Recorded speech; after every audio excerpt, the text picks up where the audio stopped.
Mr. President, ladies and gentlemen. The Lady Justice wears a blindfold for a reason.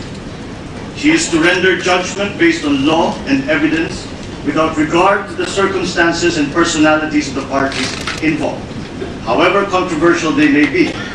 She is to dispense justice without fear or favor.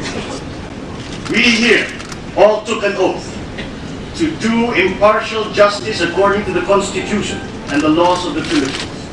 And like Lady Justice, we are bound to do so without fear or favor. An impeachment trial is sui generis. But be that as it may, the Bill of Rights stands supreme over all the powers of government, including the power to impeach. And nowhere is this precept more apposite than in this case, where the government has mustered all the resources at its disposal, not only to secure evidence against the Chief Justice, but further to ensure his conviction. The crucial issues that have piqued the interest of the senator judges, as well as the public, were outside the original ambit of the impeachment complaint and have been brought forth only after its filing. Evidence on some of these issues came from questionable sources, beginning with the unidentified little lady to documents anonymously left on gates and in mailboxes.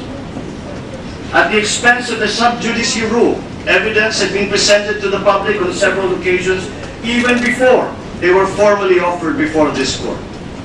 Worse, information was grossly exaggerated with the apparent intention to predispose the public mind against the Chief Justice. Notable examples would be the Land Registration Authority report with a discredited list of 45 properties and the unauthenticated AMLAC report claiming that the Chief Justice allegedly owned $10 million. Still, the Chief Justice sufficiently addressed the accusations against him with regard to the filing of his salin and the disclosure of his real properties and pesos deposits. Relative to his dollar deposits, the Chief Justice believed that he was under no legal duty to declare these deposits pursuant to RA 6426, which affords absolute confidentiality to all foreign currency depositors.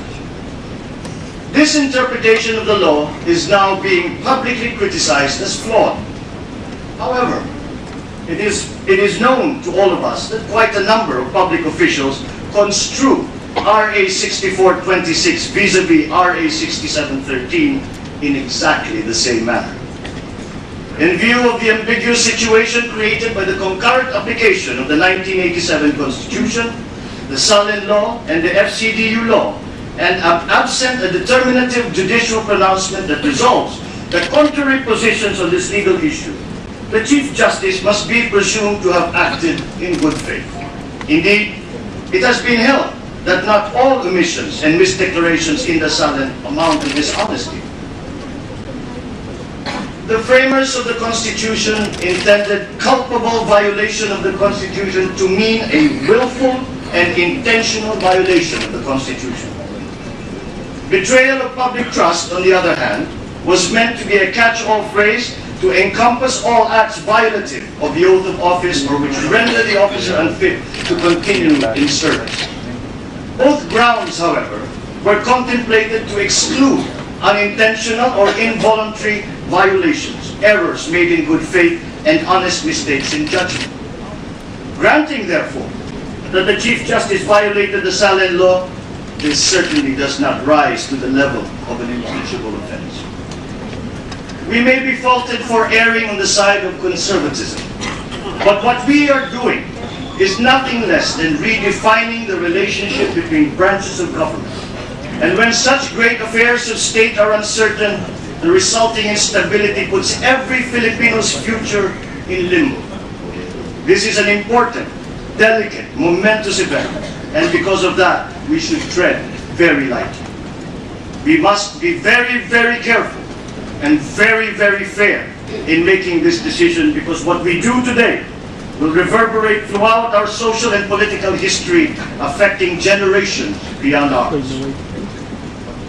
When the furor has died down and this political storm has subsided, I know that like Lady Justice, we shall find solace in the fact that this decision though maybe not popular, was fair, impartial, and just.